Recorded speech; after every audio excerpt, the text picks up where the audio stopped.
just had the privilege to vote for the London mayor, and got me thinking about democracy and the privilege that it is to be able to have the power to have a say in how our country and how our city is run. I wanted to think about that, and also to think about maybe some of the things we should be wary of as a result of that as well.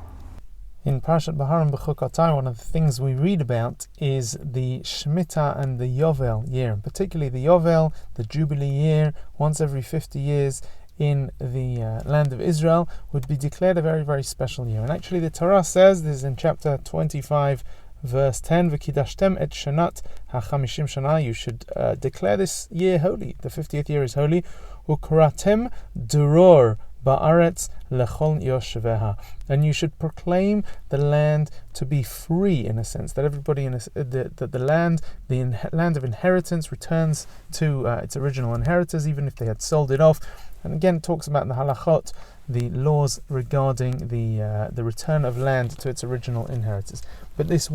phrase, ukaratem duror, that you should declare the land to be free, this sense of freedom, again got me thinking about democracy and how privileged we are to live in a free society, to be able to be in control, to be able to say that we have the power to be able to elect who we want, and to be able to see that person govern our country, govern our city for us. But actually the word duror is an unusual word, very unusual word, and the Ibn Ezra actually connects it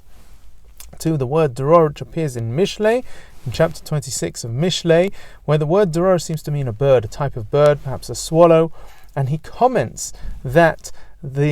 just as a bird can actually be, in one sense, sort of the two opposite extremes, that in sometimes you have a bird that is totally free, and he says the bird can sing when it's free. You can hear the birds singing and chirping when they have that freedom, and they're able to fly around in full freedom. And in one sense, there is difficult to imagine anything more free than a bird soaring through the sky. But in another sense, he says you can have sometimes a bird who's in captivity, a bird who is held onto so tightly that they can't even eat, that they're unable even to eat because of that, being held so strongly in captivity. And this paradigm, this sort of these sorts of opposites, where in one sense freedom enables us to sing in captivity, prevents us not only from singing but even from sustaining our most basic needs, reminds us how important freedom is. But I think it also reminds us that although we're in power in a certain sense, that we're able to vote, that we live in a free society,